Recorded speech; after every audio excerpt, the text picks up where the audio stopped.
manera especial al grupo católico Huella Católica. Jóvenes chilenos, no tengáis miedo de mirarlo a él.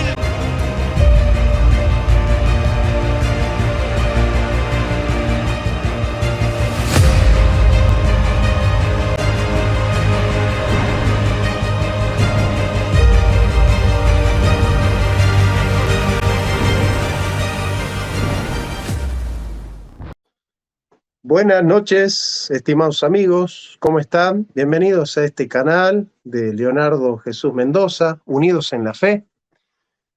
Me ha invitado cordialmente Leonardo a ser el moderador de este debate entre Leonardo, que es el dueño del canal, y el apologista católico Max Roper Calvo.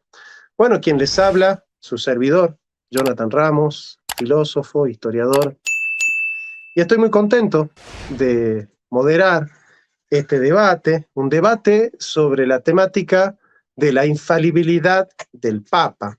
¿Es el Papa romano infalible? Esa es la temática que nos convoca, y bueno, acá están los dos contrincantes, los dos debatientes, ¿sí? Así que vamos a darle el privilegio de ser el primero en presentarse a el apologista católico Max Roper Calvo. Max, bienvenido, y acá tenés tu tiempo para presentarte ante el público. Muy buenas tardes, queridos amigos y hermanos, y también los que están sintonizando este canal Unidos en la Fe. Saludos a Leonardo Mendoza, mi oponente, la persona con la que voy a debatir el día de hoy. También al moderador Jonathan Ramos por ofrecerse para este debate. Y pues el día de hoy voy a defender la infalibilidad del Papa y de la Iglesia Católica en general. O sea, que la Iglesia es completamente infalible en temas de fe, doctrina y moral. Eso es lo que estaré defendiendo el día de hoy. Y pues es un gusto pues estar aquí en este canal con Leonardo, que por cierto es la primera vez que vamos a debatir, así que esperamos que sea un debate de la altura y que sea todo lo que se diga aquí sea para la gloria de Dios. Así que también posiblemente se estará después retransmitiendo en el canal Huella Católica con el representante del dueño del canal. Así que bueno, eso es todo. Adelante, moderador. Bien, muy bien. Gracias, Max, por presentarte. Vamos ahora a darle el turno a presentarse. Ya sabemos que es su público, pero bueno, respetamos la formalidad. Así que, Leo, por favor, presentate para el debate. Bueno, muchas gracias a todos. Mi nombre es Leonardo Mendoza, cristiano evangélico de la Iglesia de Dios de la Profecía. Voy a defender hoy de que el Papa no es infalible y, por supuesto, los hermanos de otras confesiones protestantes pues, están de acuerdo conmigo en este punto. Entonces, espero, Dios mediante, a través de los argumentos, defender mi proposición y espero que, bueno, que el público juzgue de manera imparcial. Así que, y agradezco a Max que me haya invitado para este debate. Es un tema que a mí me encanta, me gusta mucho. Y bueno, espero que de verdad sea edificación para todos. Así que bueno, le paso la palabra a Jonathan. Bien, yo te voy a pedir, Max, yo escuché que vos, además de defender la infalibilidad del Papa, también vas a defender la infalibilidad de la Iglesia. Simplemente que aclares en el debate, que aclares por qué es pertinente no solo hablar del Papa, sino también de la Iglesia. No que no lo menciones, sino que aclares por qué consideras que es pertinente hablar también de la Iglesia. ¿Bien? Entonces, de esa manera, el público va a tener una idea de por qué vos también te vas a meter en la eclesiología. Bueno, nuestro debate va a consistir en una presentación que va a contar de 15 minutos. El primero que va a comenzar su presentación es el apologista Max Roper Calvo. Después vamos a tener 10 minutos donde cada uno va a atender a la presentación del otro. Se va a concentrar en responder los argumentos que han aparecido en la presentación del otro. Y por último, bueno, 5 minutos ya digamos, de últimas contestaciones y un careo de preguntas y respuestas que va a tener un periodo de 10 minutos y después un minuto de despedida, de saludo de despedida, donde ahí ya los debatientes terminan. Así que para comenzar con rigor, vamos a darle, no sé, Max, vos me avisás cuando ya estés listo, nosotros vamos a contabilizar los 15 minutos, ¿sí? Me avisas cuando falte un minuto para que termine mis 15 minutos, eso es todo, pero ya estoy listo. Con todo gusto, yo te aviso. Perfecto. ¿Sí? Te voy a avisar de manera audible, pero no se sientan invadidos cuando lo hagan. Simplemente voy a decir, falta un minuto. ¿Sí? Bien, ¿estás listo entonces? 100% listo. Bien, bueno, entonces, formalmente, empezamos con los 15 minutos del apologista Max Roper Calvo con su presentación. Muchas gracias, moderador. Ok, Jesús prometió que enviaría el Espíritu Santo para que gobernara la iglesia y la iluminara con la verdad, y que él mismo permanecería con ella hasta el fin de los tiempos. La conjugación de estas promesas son tomadas por la Iglesia Católica como fundamento de la doctrina de la infalibilidad, al entender que Jesús prometió una asistencia real y permanente a la iglesia. Gracias a esto, el Espíritu Santo, y por consiguiente a la persona a la que estaba encargado, confirmar en la fe al resto de los cristianos, es decir, a Pedro y los papas que lo sucedieron. De este modo, se entiende que es preciso que Dios preserve a la iglesia y al papa, que es el sumo pontífice y su cabeza visible, de cometer errores en materia de fe, moral y doctrina, a fin de que pueda guiar correctamente a los obispos como los fieles y quede garantizada que la doctrina enseñada por ella es cierta. ¿Por qué es importante hablar de la iglesia, y también hablar del papa? Porque el papa es cabeza de la iglesia. El papa habla en representación de la iglesia, y como es cabeza visible de la iglesia, al hablar de la infalibilidad del papa, estamos hablando de la infalibilidad de la iglesia, porque el papa es cabeza de ella, es el vicario de Cristo, es el suelo de Pedro y la representa, y es quien establece la doctrina, los dogmas, son el papa. Entonces, como estamos hablando de que el papa define una doctrina, estamos hablando que la iglesia católica lo hace porque el papa es el representante de la iglesia. Ahora bien, vamos a hablar sobre escátedra. 3 condiciones deben reunirse para que una definición pontificia sea escátedra y se aplique a la infalibilidad pontificia. Número 1, cuando el Papa declara algo acerca de cualquier cuestión de fe o de moral, como doctrina.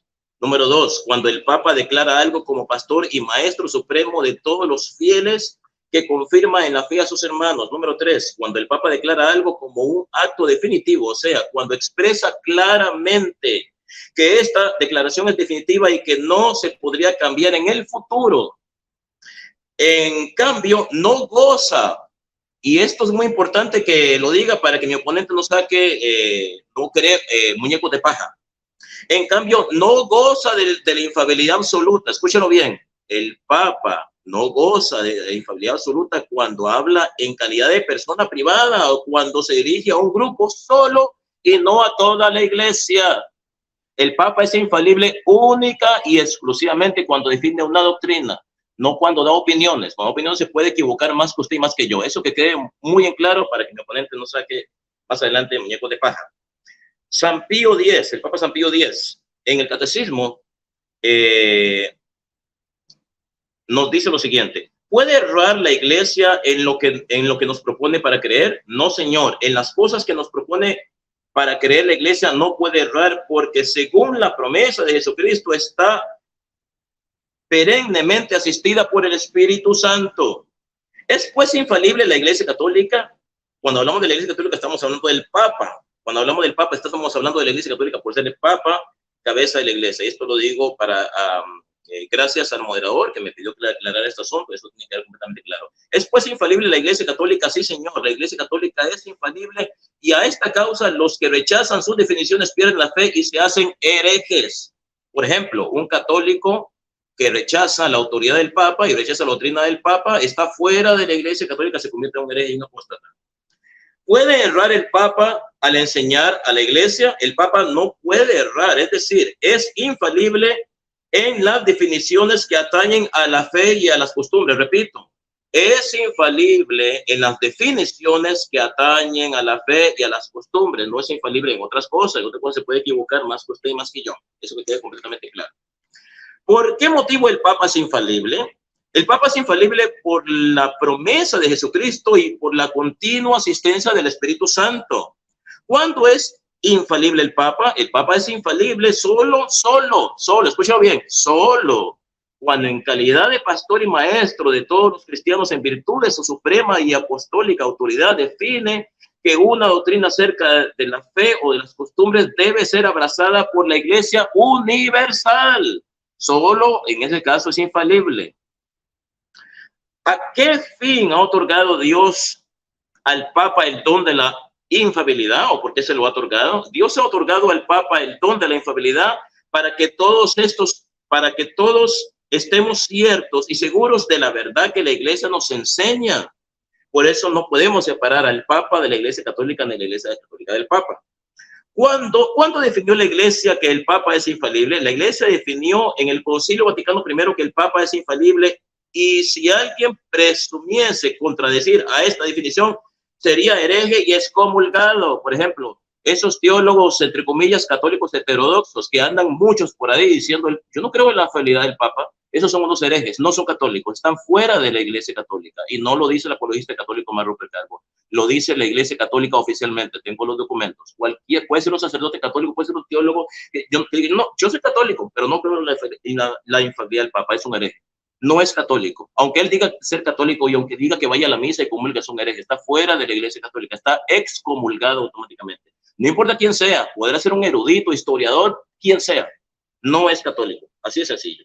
Y voy a dar las pruebas de eso, porque no solamente yo lo estoy diciendo, también voy a dar las pruebas de eso, pruebas contundentes, para que después no digan que Mark Rupert está inventando algo que la Iglesia Católica no dice, porque las pruebas hablan. ¿Ha establecido la Iglesia alguna nueva verdad de fe al definir que el Papa es infalible? No, señor, la Iglesia no ha establecido ninguna nueva verdad de fe al definir que el Papa es infalible, sino solamente ha definido, para oponerse a los nuevos errores, que la infalibilidad del Papa, contenida ya en las Sagradas Escrituras y en la tradición, es una verdad revelada por Dios y por consiguiente que ha de creerse como dogma o artículo de fe. Ahora vamos a la bendita palabra de Dios. Primera de Timoteo, el magisterio infalible de la Iglesia, bases bíblicas. Primera de Timoteo capítulo 3, versículo 15. Para que si me retraso, dice San Pablo, sepas cómo debe portarse uno en la familia de Dios, que es la Iglesia del Dios viviente, la cual es fundamento y columna de la verdad. Si la Iglesia es baluarte y fundamento de la verdad, porque Cristo la instituyó, la Iglesia, a través del sumo pontífice, que es la cabeza visible, la Iglesia no puede enseñar errores doctrinales, porque si la Iglesia enseñara errores doctrinales, entonces Jesucristo sería mentiroso. Jesucristo habría mentido al decir que la Iglesia es baluarte y columna de la verdad, y no estaría siendo baluarte y columna de la verdad si la Iglesia enseña errores doctrinales. Ahora bien, Efesios capítulo 1, versículo del 22 al 23. Sometió todas las cosas bajo los pies de Cristo, y a Cristo mismo lo dio a la Iglesia. ¿Cómo? Y cuando digo la Iglesia me refiero a la Iglesia Católica, porque los protestantes no existían en esa época. Solo hay una iglesia que es la Santa Iglesia Católica. A esa la iglesia la que habla Efesios 1, del 22 al 23. Sometió todas las cosas bajo los pies de Cristo, y a Cristo mismo lo dio a la Iglesia como cabeza de todo, pues la Iglesia es el cuerpo de Cristo, la Iglesia Católica, claro, de quien ella recibe su plenitud, ya que Cristo es quien lleva todas las cosas a su plenitud. Si la Iglesia recibe de Cristo su plenitud, la Iglesia no puede cometer errores doctrinales. ¿Por qué? Porque recibe de Cristo su plenitud. En ese caso, la Biblia estaría mintiendo al decir que la Iglesia recibe de Cristo su plenitud, y por otro lado estar enseñando errores doctrinales. Entonces estaría demostrándose de que Cristo mintió al decir que iba a asistir a la Iglesia, que la Iglesia iba a recibir toda su plenitud, que la Iglesia iba a ser baluarte y columna de la verdad. Entonces no sería baluarte y columna de la verdad si esa Iglesia enseña errores doctrinales, y Cristo estaría mintiendo, pero Cristo no miente, Cristo es la verdad y tenemos que creerle a Cristo. Hechos capítulo 15, versículo 1 al 26. ¿Qué es lo que sucedió ahí? Que habían judíos cristianos que querían que los gentiles se sometieran al rito de la circuncisión. Se reunió la Iglesia católica, por cierto, no los protestantes que no existían en esa época. La Iglesia católica se reunió en el primer concilio de Jerusalén, y la Iglesia, con la autoridad del magisterio, tomó la decisión de que, en un tema doctrinal, de que los gentiles convertidos al cristianismo no tenían que someterse al rito de la circuncisión. La Iglesia no usó la Biblia. Y yo no digo que la Biblia no sea palabra de Dios, claro, la bendita palabra de Dios, Biblia. Pero fíjense, muy importante, aquí se ve la autoridad de la iglesia. Los apóstoles nos dijeron, bueno, deben de someterse al rito de la circuncisión. Vamos a buscar en la Biblia, Reina Valera, en la Biblia, vamos a ver si... No. La iglesia tomó autoridad, con su autoridad, tomó una decisión, siendo San Pedro el primer papa de la iglesia, cabeza de la iglesia, primer papa de la iglesia. ¿Fue San Pedro infalible? ¿Fue la iglesia infalible cuando tomó esa decisión de que los gentiles convertidos al cristianismo no tenían que circuncidarse? Claro que la iglesia fue infalible. Aquí podemos ver la autoridad de la iglesia y la infalibilidad de la iglesia a través de su cabeza, el papa. Sigo adelante. Lucas capítulo 10, versículo 16. Dice, el que los escucha a ustedes, me escucha a mí, y el que lo rechaza a ustedes, me rechaza a mí, y el que me rechaza a mí, rechaza al que me envió. Jesucristo le está hablando a los apóstoles. La iglesia empezó con 12 personas. Los 12 apóstoles fueron los primeros cimientos, pilares de la iglesia. Después se extendió a 120 en Pentecostés, después a 500. Y ahora somos más de 1.300 millones de personas en el mundo que formamos parte de la iglesia, de la única iglesia fundada por Cristo, que es la Santa Iglesia Católica. El que los escuche a ustedes, Jesucristo le está hablando a los apóstoles, que fueron los primeros pilares de la iglesia. En otras palabras, Jesús está diciendo, el que escucha a la iglesia me escucha a mí. Y el que rechaza a la iglesia me rechaza a mí, y el que me rechaza a mí rechaza al que me envió. Esas palabras de Jesús van dirigidas a la iglesia. Por lo tanto, como la iglesia es el cuerpo místico de Cristo, quien rechaza las definiciones doctrinales de la iglesia está rechazando al mismo Jesucristo, que es cabeza de la iglesia. Marcos capítulo 16, versículo 18. Jesús le dijo a Pedro, y yo te digo que tú eres Pedro, y sobre esta piedra edificaré mi iglesia. Y ni siquiera las puertas del infierno prevalecerán. Y repito una vez más, cuando dice mi iglesia se refiere a la iglesia católica, no los protestantes que no existían en esa época, existieron después del año 1517. Entonces, tú eres Pedro, y sobre esta piedra edificaré mi iglesia, y las puertas del infierno no prevalecerán contra ella. A ti te daré las llaves del reino de los cielos. Las llaves es símbolo de autoridad. Cristo está nombrando a Pedro papa, no porque le dijo papa, sino porque le está dando la autoridad. ¿Y qué es el pontificado? El pontificado es el ministerio de pastor supremo con poder de jurisdicción para conservar la unidad y la doctrina de la iglesia. Jesucristo nombró a Pedro como primer papa al otorgarle ese ministerio, otorgarle esas llaves que son símbolo de la autoridad como primer papa. Y obviamente, cuando dice que las puertas del infierno no prevalecerán contra la iglesia, esta es una promesa de nuestro Señor Jesucristo, que está prometiendo que asistirá a su iglesia constantemente para que ésta no cometa errores doctrinales, porque de lo contrario, si la iglesia cometiera errores doctrinales, entonces tenemos que decir que toda la Biblia es una mentira. Entonces, las puertas del infierno prevalecieron contra la iglesia.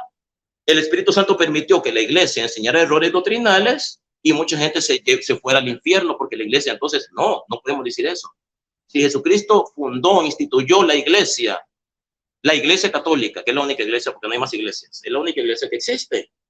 Las otras no son iglesias, se hacen llamar iglesias, que es otra cosa, pero no son iglesias. La única iglesia es la iglesia católica. Si Cristo instituyó la iglesia católica como fundamento y baluarte de la verdad, prometió la asistencia del Espíritu Santo para que esta santa iglesia católica no cometa errores doctrinales. Claro, las personas que dirigen la iglesia son pecadoras, tienen defectos. El Papa puede cometer errores como cualquier ser humano, pero estamos hablando en la doctrina. La doctrina de la iglesia es santa. ¿Por qué? Porque esta doctrina viene de Jesucristo y a la iglesia se le ha confiado el divino depósito de la fe para que esta iglesia lo enseñe a las personas de todas las épocas. Sigo adelante. Un minuto.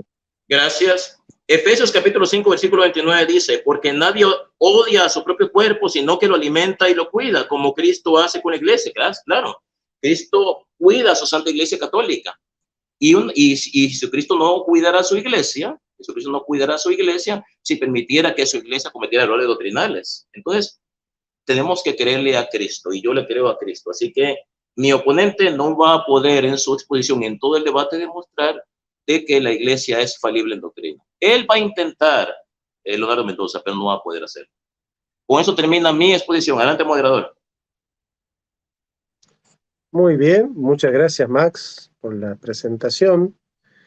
Bueno, se han cumplido los 15 minutos de Max, así que ahora nos tocan los 15 minutos de Leo. Leo, ¿estás listo? Sí, voy a aprovechar para compartir pantalla. De hecho, es más beneficioso tanto para Max, por si acaso quiere anotar algo, como para el público. con todo gusto. Me avisas cuando estés listo y empezamos el conteo. Estoy listo. Bueno, tenés tus 15 minutos formalmente. Bien, perfecto. Entonces, vamos a comenzar con este tema. Tratar de exponer en 15 minutos estos 3 puntos. ¿Por qué el Papa no es infalible? Van a ser 3 puntos básicos. El primero el que voy a dar es que ninguno de los apóstoles instituyó el obispado monárquico. Ahora, en el Catecismo de la Iglesia Católica, en el artículo 891, liga lo que es la cabeza del colegiado episcopal, que en este caso significa que el Papa es cabeza de la Iglesia, y lo relaciona con la infalibilidad y al mismo tiempo con su ministerio. En otras palabras, la infalibilidad está relacionada con su ministerio como cabeza del colegio episcopal. Ahora, como pueden ver en pantalla, vemos que la infalibilidad del Papa depende de la idea del primado jurisdiccional. O sea, no es como que todos los obispos tienen ese carisma de manera personal, sino que en el Papa, de modo particular, reside dicho carisma. Ahora, eso depende de que él tenga el primado jurisdiccional. A su vez, el primado jurisdiccional depende del sistema tripartito que es el episcopado monárquico. O sea, las diócesis donde hay un obispo a la cabeza, varios presbíteros y los diáconos. Ese es el sistema tripartito. Yo defendí que el bíblico es bipartito, son 2.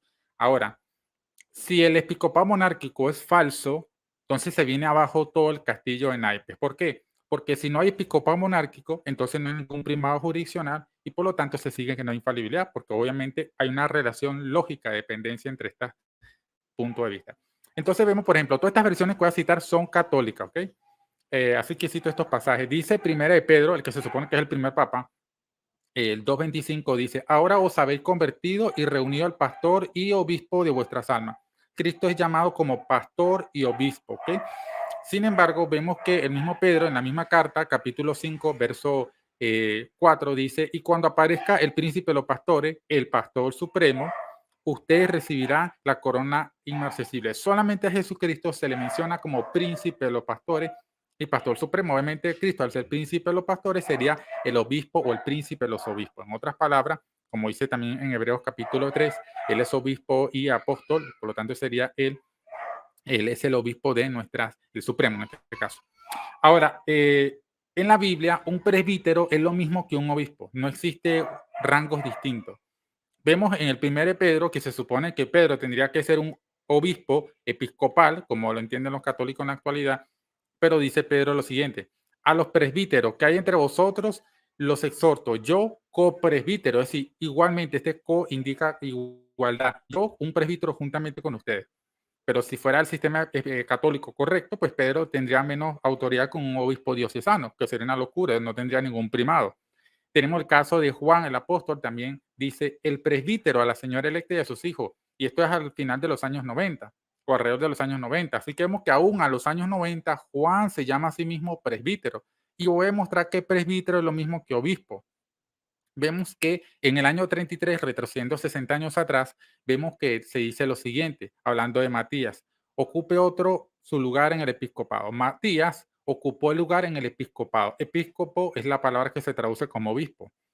Ahora bien, esto indicaría que Matías iba al estar en el ministerio de los 12 a ser un obispo, pero ya vimos que Pedro es presbítero. Entonces, si Pedro formaba parte de ese episcopado, Pedro tiene que ser también obispo, obviamente, porque si no, no tiene sentido que Matías sea tenga un episcopado monárquico, pero resulta que Pedro sea alguien de menor rango. Eso sería una locura. Creo que más no va a defender eso.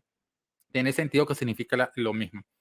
Vemos en Hechos capítulo 14, verso 23, dice, en cada iglesia designaban presbítero y después de orar y ayunar, los encomendaban al Señor en que habían creído. No lo encomendaron a un obispo particular, sino al Señor, y eran presbíteros en cada iglesia. Tenemos el caso de Filipenses 1 que dice a todos ustedes con sus obispos y sus diáconos. Ahora vemos acá el sistema bipartito, obispos y diáconos. En Hechos 20:17 dice lo siguiente, desde Mileto, Pablo mandó a llamar a Éfeso a los presbíteros de la iglesia, ¿ok? Resulta que cuando ellos llegan, en el verso 28, porque le da un discurso, él le dice lo siguiente, mirad por vosotros y por todo el rebaño sobre el cual el Espíritu Santo os ha constituido obispo para apacentar. Esa palabra también se traduce como pastorear, para apacentar la iglesia de Dios. Estos eran presbíteros constituidos como obispo y con el fin de pastorear. O sea, ellos eran pastores, presbíteros y obispos. Es lo mismo. Estos tres términos son intercambiables. Ahora, sacando fuera del Nuevo Testamento, viendo evidencias del primer siglo, en este caso, la IH, aunque hay discusión sobre su fecha, probablemente fue a finales del primer siglo, vemos cómo plantea el sistema bipartito, por lo cual esto demuestra que no fue sino hasta posteriormente que fue desarrollado en el siglo II lo que es el sistema tripartito. Dice, eligió pues obispos y diáconos, DH capítulo 15. Clemente de Roma, que se supone que iba a ser el primer papa, en la carta a los Corintios, en la capítulo 42, dice lo siguiente: una vez hubieron sido probados por el Espíritu para que fueran obispos y diáconos de los que creyeran, y esto no lo hicieron de una nueva forma, porque verdaderamente se había escrito respecto a los obispos y diáconos desde tiempos muy antiguos, porque así dice la Escritura en cierto lugar: y nombraré a tus obispos en justicia y a tus diáconos en fe. Nuevamente presenta a este sistema bipartito en el capítulo 44 y 57, vemos cómo el mismo intercambia la palabra obispo con presbítero, son intercambiables los términos. Ahora, ¿qué sucede con esto? Que el propio Jerónimo, que para ese tiempo ya estaba el sistema episcopal monárquico, o sea, el tripartito, él dice lo siguiente en la carta 69. En ambas epístolas se da el mandamiento de que solo los monógamos deben ser elegidos para el oficio clerical, ya sea como obispos o como presbíteros. De hecho, con los antiguos, estos nombres eran sinónimos, uno aludiendo al oficio, el otro a la edad del clero. Luego el mismo Jerónimo, en la carta 146, dice, y se me dice que alguien ha sido tan loco que ha puesto a los diáconos antes que los presbíteros, es decir, antes que los obispos. El apóstol enseña claramente que los presbíteros son lo mismo que los obispos, y él se vale de los textos de Tito, de 1 Timoteo, etcétera, entre otros pasajes más. En esa misma carta él explica cómo surge este asunto del episcopado monárquico. Él dice, cuando posteriormente se eligió a un presbítero para presidir a los demás, se hizo para remediar el cisma y evitar que cada individuo desgarrara a la iglesia de Cristo atrayéndola hacia sí. O sea, lo que él explica es que los presbíteros eligieron a uno de ellos para que una posición exaltada presidiera sobre el resto. Entonces, esto surge como una necesidad, como él dice, para evitar el cisma. No es una institución apostólica, y lo que vemos que él reconoce que al principio no era así, era lo mismo. Por ende, estas son pruebas históricas a favor de eso. Ahora, voy a citar un teólogo protestante y otro católico. Y bueno, dice el teólogo Philip B. Howard, la antigua cuestión de si Primera Clemente es una prueba de que Roma reclamaba para sí el primado de la iglesia encuentra actualmente una respuesta negativa, no solo de parte de investigadores protestantes, sino también de los católicos. En efecto, el primado romano implica el ministerio episcopal monárquico y la jurisdicción como elemento constitutivo. Primera Clemente no habla en absoluto del episcopado monárquico. Evidentemente esto va en consonancia con lo que yo demuestro. Si no hay episcopado monárquico, no hay primado jurisdiccional. Por ende, se cae la infalibilidad papal. Ahora, el patrólogo católico Norberto Druckner escribe lo siguiente: no se puede hablar con seguridad de un primer testimonio de la reivindicación del primado romano, pues falta aún para ello tanto el episcopado monárquico como la jurisdicción. Y ya sé lo que va a decir Max, porque siempre lo hizo en sus debates. Bueno, es que esos no son católicos porque niegan la doctrina. Lo que tiene que hacer Max es mostrarme cómo la iglesia oficialmente los excomulgó a ellos. No decir, no, es que si ellos están en desacuerdo, entonces la iglesia porque algún concilio dice que esto es verdad y si alguien lo niega, entonces está excomulgado. No, la iglesia no excomulgó a Hans Küng y a muchos teólogos que tienen una posición diferente de otros en este estudio de lo que es el primado de Pedro. Así que si usted va a afirmar de que este católico patrólogo está excomulgado, usted tiene que demostrarlo, no simplemente afirmarlo, no diciendo, es que el catecismo no, demostrar que la iglesia católica hizo esta comunión. Si usted no lo prueba, entonces simplemente sus palabras se la llevan al viento. Ahora, el punto número 2 serían los documentos de los concilios ecuménicos demuestran que no existía dicho carisma. Y por supuesto, la infalibilidad papal requiere en este caso de la infalibilidad conciliar. ¿Por qué? Porque fue un concilio ecuménico el que declaró la infalibilidad papal. Pero aquí es o todo o nada, aquí no la jugamos toda, o la iglesia. Si la iglesia se equivoca en un concilio, pues se viene abajo todo.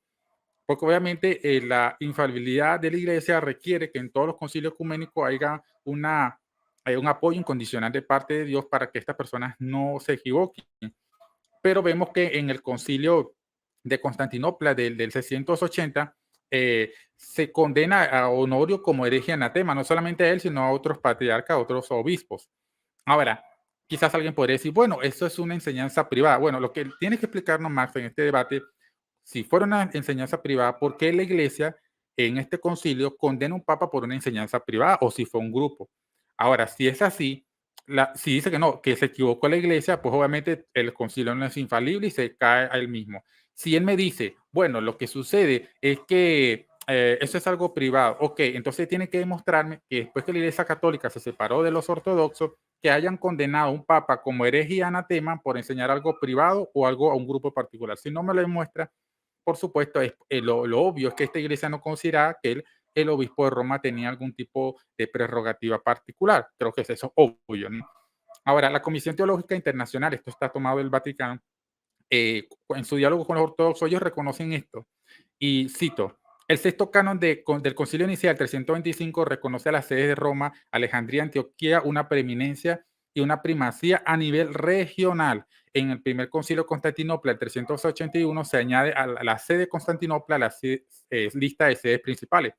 El canon tercero reconoce al obispo de esta ciudad una presidencia honorífica después del obispo de Roma. Es honorífica. Dice el título que es confirmado por el canon 28 del Concilio de Calcedonia, cuando la sede de Jerusalén es asociada a esta lista. Esta pentarquía es considerada en Oriente como una forma de garantía de la comunión y de la sinodalidad entre estas 5 sedes apostólicas. Luego menciona más abajo que la iglesia en Occidente no reconoce este tipo de pentarquía. Pero ¿qué sucede? Lo que se están reconociendo es que en ese tiempo no se veía la iglesia de esta forma.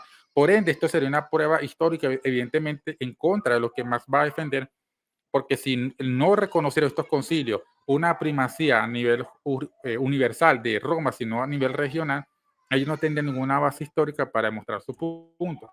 Ahora, también en el documento de la Comisión Mixta para el Diálogo Teológico, por cierto, lo borraron de la Iglesia Católica, pero en la Iglesia Pontificia de México lo hizo público en sus redes sociales, lo compartió. Dice lo siguiente en este diálogo con los ortodoxos, lo siguiente, interesante algunos reconocimientos, sería lo siguiente. Uno, entre los siglos XIV, IV y VI, la orden de las 5 sedes patriarcales llegó a ser reconocida, basada y sancionada por concilios ecuménicos, con la sede de Roma ocupando el primer lugar, ejerciendo una primacía de honor. También reconoce que en Occidente la primacía de la sede de Roma se entendió particularmente a partir del siglo IV en adelante, con referencia al papel de Pedro entre los apóstoles. El primado del obispo de Roma entre los obispos se fue interpretando gradualmente. No fue algo que al principio se vio así, sino como una prerrogativa que le correspondía por ser sucesor de Pedro, el primero de los apóstoles. O sea que, en otras palabras, Roma tenía la importancia por ser Roma la capital, no por Pedro. Lo de Pedro fue posterior, eso fue gradual.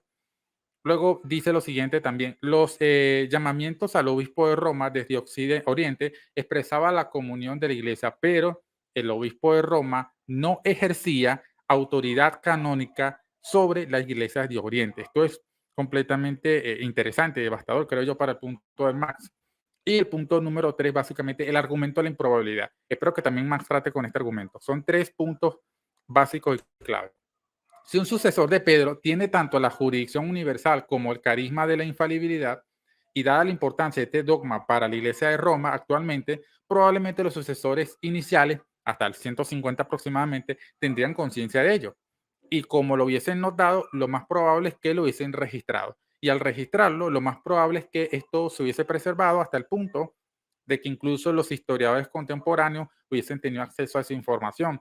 Pero debido a que no hay evidencias históricas que demuestren la existencia de esos registros, esto implica que probablemente no se registró, y si no se registró, entonces probablemente es porque ninguno tuvo conciencia de tener dicha autoridad y carisma. Y si no lo notaron, ni hubo conciencia de ellos, porque probablemente nunca hubo tal poder. Entonces, queda un minuto.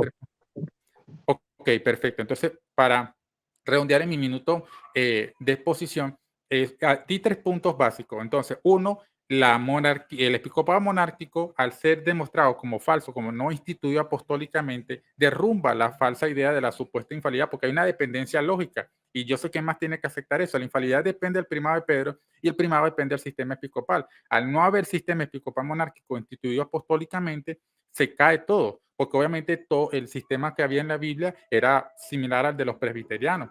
Entonces, eso es interesante porque ese sería el punto número 1. El punto número 2, obviamente, las contradicciones que hay en estos concilios, cómo condenan a un papa como herejía y anatema. Ahora no sé si él cree que ese papa es herejía y anatema o alguno puede ser herejía y anatema. Y el tercero, el argumento de la improbabilidad. Así que cierro mi punto hasta acá. Muchas gracias por todo. Muy bien. Bueno, ahora tenemos los 10 minutos que vienen de respuesta. Yo les voy a pedir que recojan lo que ha dicho el otro. En general, uno cuando debate toma nota, ¿no?, de lo que el otro ha dicho. Es una sana costumbre para poder responder ante lo que el otro ha dicho. Es decir, no hagan una exposición al margen de lo que el otro ha dicho, sino que traten de recoger lo que el otro ha dicho y responder, ¿no es cierto? Entonces, si vos, Max, me das el pie y estás listo, comenzamos con los 10 minutos. Tane, con el micrófono apagado. Sí, estoy listo. Bien, bueno, ahí tenés ya entonces tus 10 minutitos. Bueno, en primer lugar, señor Leonardo Mendoza, lo voy a refutar así bien fácil. Usted está hablando del Papa Honorio. El Papa Honorio apoyó a Sergio, patriarca de Constantinopla, porque Sergio, patriarca de Constantinopla, estaba defendiendo el monotelismo, que es una herejía, la cual dice que en Jesucristo hay una sola voluntad. El Papa Honorio escribió una carta llamada Carta Escritos de la Hermandad a Sergio, de patriarca de Constantinopla, en el año 634, donde el Papa dijo que apoyaba en esa postura a Sergio, patriarca de Constantinopla. Entonces, ¿qué pasó?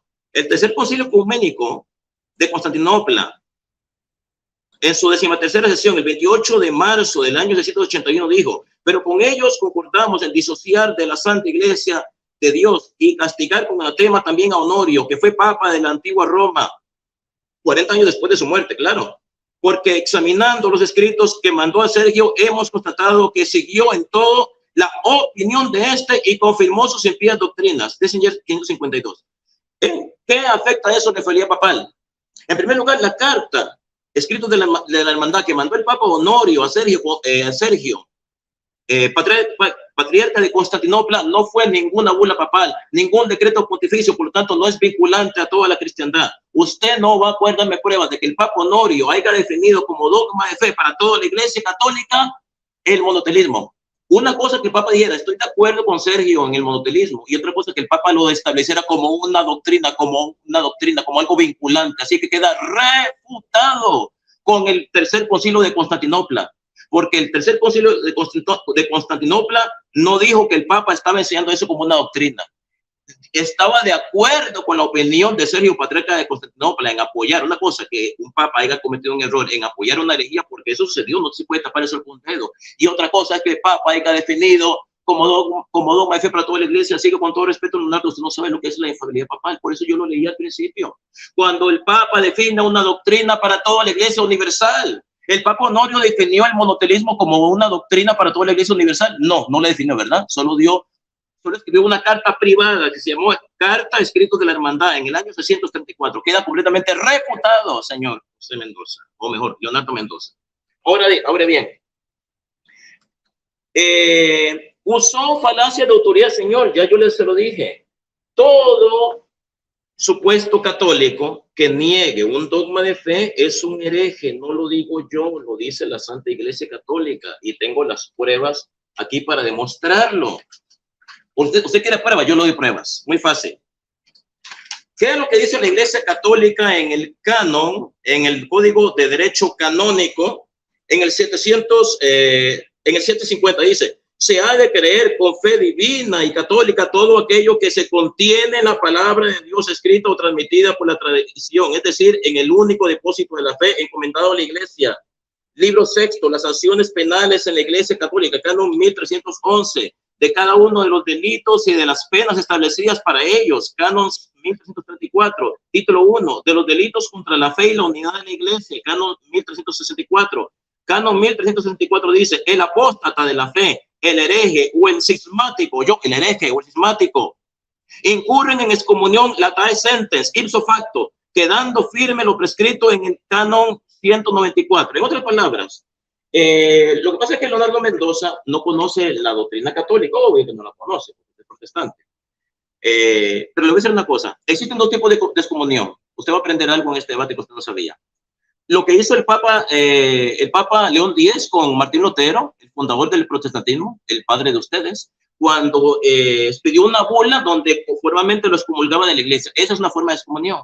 Ahora, ¿qué pasó con este hereje Jens Hong y los otros herejes? Que pues este hereje ya se murió. Este hereje Jens Hong no solamente atacó la infidelidad papal, el primado de Pedro también, la asociación apostólica. Más es que el Papa no emitió una carta, el Papa Juan Pablo II no emitió una carta oficial diciendo estás comulgado, no necesita emitir esa carta. ¿Sabe por qué? Porque existen dos tipos de comunión. Y la segunda, que usted no la conoce, el ipso facto.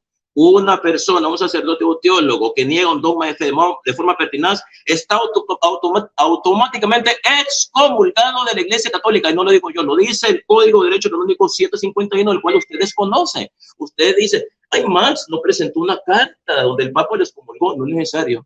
¿Sabe por qué no es necesario? Porque la misma Iglesia lo excomulga, queda excomulgado automáticamente por el Código de Derecho Canónico, el cual usted debería de leer.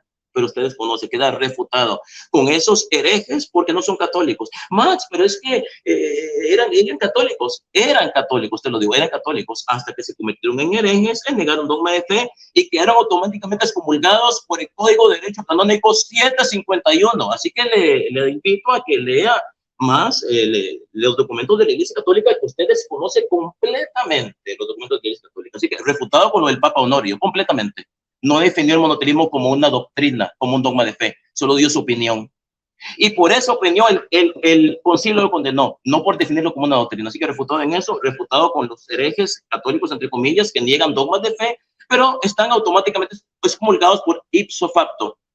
Código de Derecho Canónico 751 y 750. Okay. Refutado, Leonardo Mendoza. Sigo adelante. Dice, Max, ¿ves que la Iglesia Católica no tenía un obispado monárquico de principio falso, refutado por San Ignacio de Antioquía? San Ignacio de Antioquía en la carta a los manesianos escribe, y debemos recordar que San Ignacio de Antioquía fue discípulo directo de San Pablo y de San Pedro, conoció personalmente a los apóstoles, así que es un padre de la Iglesia del siglo I, aunque haya muerto en el siglo II. Dice así, carta a los manesianos. Por cuanto pues me fue permitido el veros en la persona de Damas, vuestro piadoso obispo, y vuestros dignos presbíteros, Vasos y Apolonio, y mi consiervo el diácono. Carta a los Efesios, dice, pueda yo gozar de vosotros para siempre. Si yo fuera digno de ello, conviene pues glorificar en toda forma a Jesucristo, que os ha glorificado a vosotros, a fin de que reunidos en una misma obediencia, sometidos al obispo y al presbítero. Aquí ha sido una distinción entre obispo y presbítero. Aquí podemos ver en las cartas ignacianas, que no lo puedo leer todo porque es mucho. Aquí podemos ver en las cartas ignacianas que ya se habla de una división tripartita, obispos, presbíteros y diáconos. Y no hay indicios en las cartas ignacianas de que San Ignacio haya introducido en la iglesia algo innovador. Entonces quiere decir que San Ignacio de Antioquía refuta a esos herejes que se hacen llamar católicos del siglo XX, que dicen no hubo primado petrino, no hubo asociación apostólica, no hay infalibilidad papal. Son herejes, no son católicos, porque lo dice el apologista católico Marroquín Calvo. No, olvídese lo que yo le diga, porque lo dice la Iglesia Católica. Es comunión automática, algo que ustedes conocen. Hay dos tipos de excomunión. Cuando un papa emite una carta oficial excomulgando a alguien, como hizo el Papa León X con Martín Lutero, el padre del protestantismo, y la excomunión automática que la avala el Código de Derecho Canónico. Así que ya usted conoció algo nuevo que usted no sabía. Bueno, ahora bien, sobre el primado, sobre algo muy importante que dijo aquí, que dijo el señor, Leonardo prácticamente se ha salido del tema. El tema de la infalibilidad papal, saltó de la infalibilidad papal al obispado monárquico. Le voy a decir una cosa, yo bailo al ritmo que me toque. ¿Quiere hablar del obispado monárquico? Tengo cantidad de cosas sobre el obispado monárquico.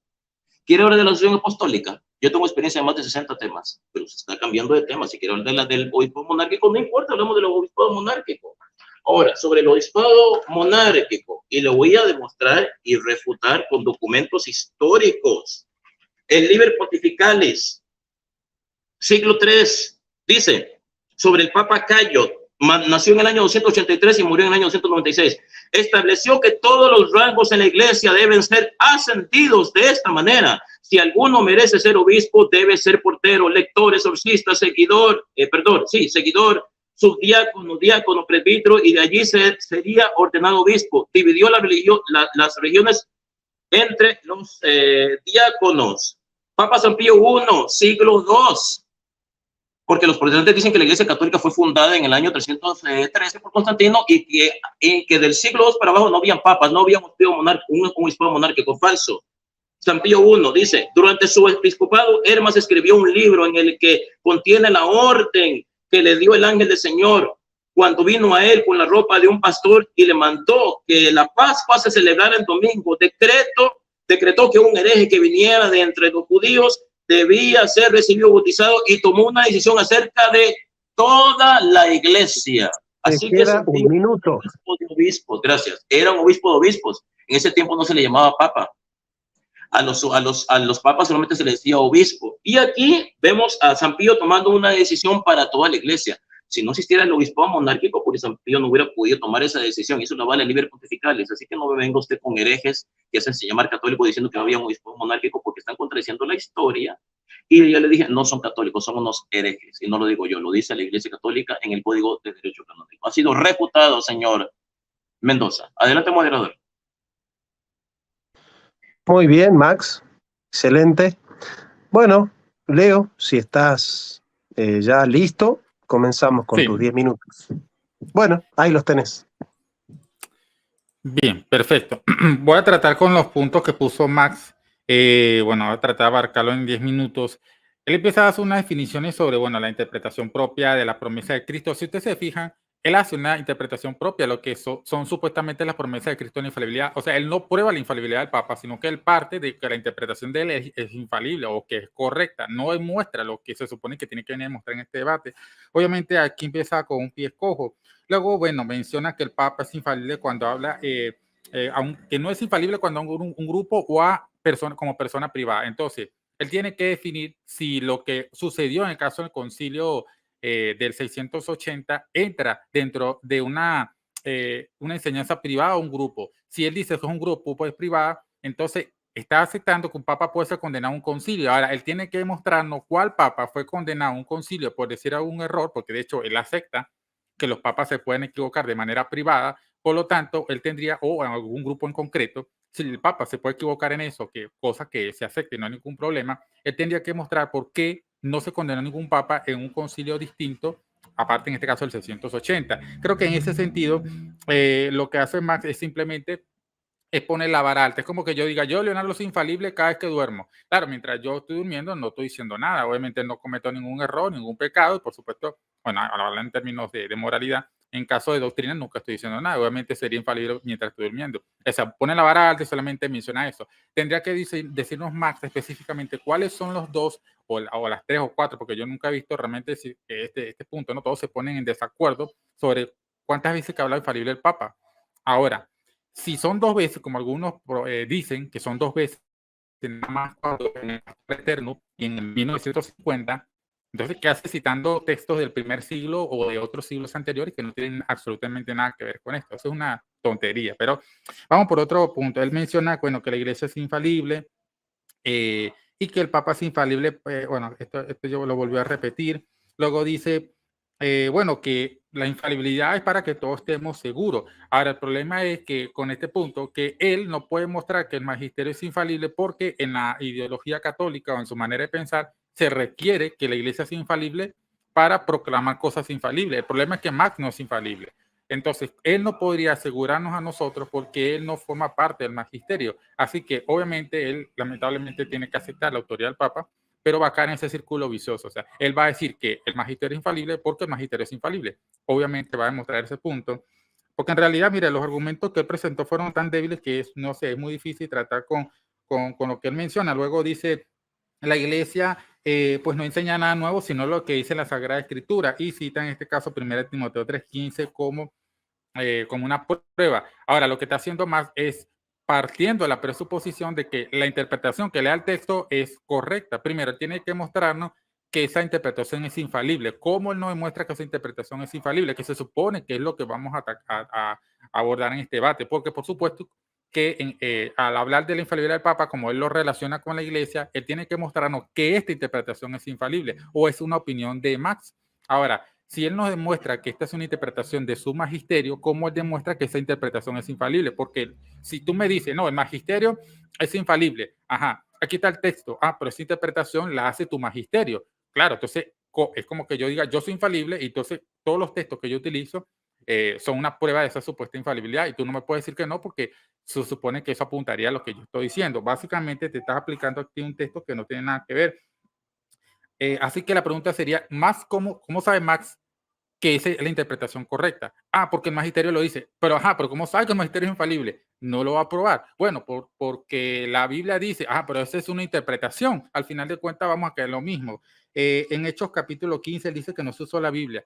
Disculpa, o sea, Amós 9:11 se citó como una prueba para demostrar que los gentiles podían entrar a ser parte de la iglesia. Así que eso no tiene ningún sentido.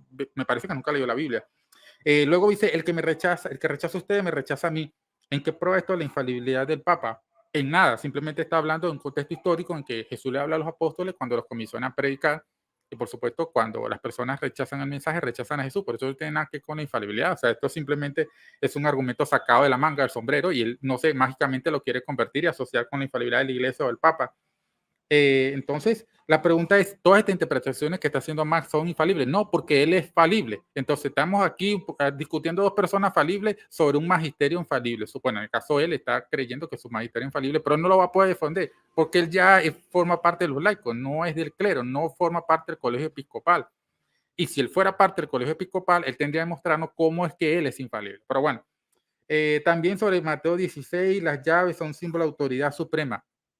Creo que Max debería ser consciente que si vamos a hablar específicamente de los padres, porque a ella le gusta mucho citar a los padres para apoyar su punto de vista, no todos los padres de la iglesia interpretaron primero respecto de Mateo 16 que Pedro era la roca, y ellos interpretaron que la llave específicamente hace una referencia a la autoridad que tienen los obispos, no una autoridad exclusiva del Papa. Incluso en Mateo 18 aparece los apóstoles discutiendo sobre quién era el mayor, que se supone que ya en el capítulo 16 Jesús lo dejó claro, y Jesús le dice que habla en plural diciendo que todo lo que atéis en la tierra será desatado, será atado en el cielo, y lo que desatéis en la tierra será desatado en el cielo, algo así dice el pasaje.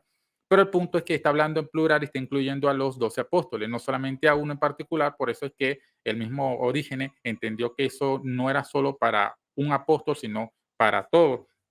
Ahora, luego dice que, bueno, la iglesia es infalible. Si la iglesia es infalible, pues entonces, si no es infalible, pues nada será infalible. Bueno, obviamente está ignorando lo que Agustín dispone en la réplica contra Fausto, libro 11, capítulo 5, cita un pequeño extracto que dice lo siguiente. Dice, estamos obligados a recibir como verdadero todo lo que dice un evangelista o un profeta o un apóstol. De lo contrario, no quiere una sola página para la guía de la falibilidad humana. Obviamente tiene sentido si Agustín cree que solamente la escritura es infalible, porque si no diría, bueno, tenemos el magisterio, pero como no tenemos el magisterio infalible, pues obviamente Agustín no creía en eso es lo más probable, así que sería un punto. Aprovechando el tiempo y tocando un poco lo que planteó en la refutación, él menciona que el Papa Honorio hizo una confirmación a un patriarca. La pregunta está, ¿cómo la Iglesia Católica romana, como él cree que subsistió durante todos estos siglos, ¿cómo es que condena un papa? La pregunta es, ¿puede mostrarnos que la Iglesia Católica haya condenado a un papa en un concilio después que se dieron de los ortodoxos? Yo quiero que nos dé la evidencia de esa condenación. Un papa como hereje y anatema. Eso es lo que tendría que hacernos. Ahora, respecto a lo Ignacio de Antioquía, bueno, en realidad, yo cuando hice mi argumentación, está totalmente ordenada.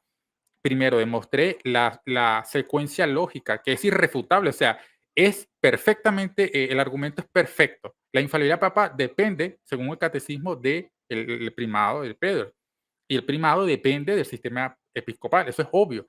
Eso es obvio. O sea, si todos los obispos católicos están gobernando varias iglesias, esos son diócesis. Y así está compuesta la Iglesia Católica, de un conjunto de diócesis, y está el obispo que tiene un primado particular, una diócesis particular, que es el de Roma. Ahora, si el sistema episcopal monárquico no fue establecido por los apóstoles, se cae abajo todo. Eso es algo que es obvio, aunque no estés de acuerdo conmigo de que eso sea verdad, tú tienes que aceptar que eso es algo obvio. Ahora, yo demostré por los textos, esta es la discusión, que eso es así, o sea, el sistema es bipartito. Ahora, lo relacionado con lo de Ignacio de Antioquía, bueno, interesantemente, Ignacio de Antioquía no forma parte del canon, pero interesantemente, Bauer ha rebatido esa posición sobre ese punto. De hecho, cito lo que él dice.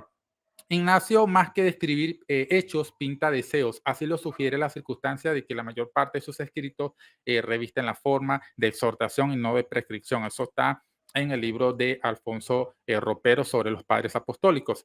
Obviamente, no existía el episcopado monárquico, y eso fue algo que fue evolucionando posteriormente. Mencioné el caso de Clemente y la Diache, cómo esto formaba parte en este tiempo la iglesia todavía tenía un sistema bipartito, y que fue gradualmente, como dice Jerónimo, que ellos fueron colocando un presbítero, así como colocan alguien como un general de un ejército, para que fuera presidiendo, hubiera iglesia en diferentes lugares.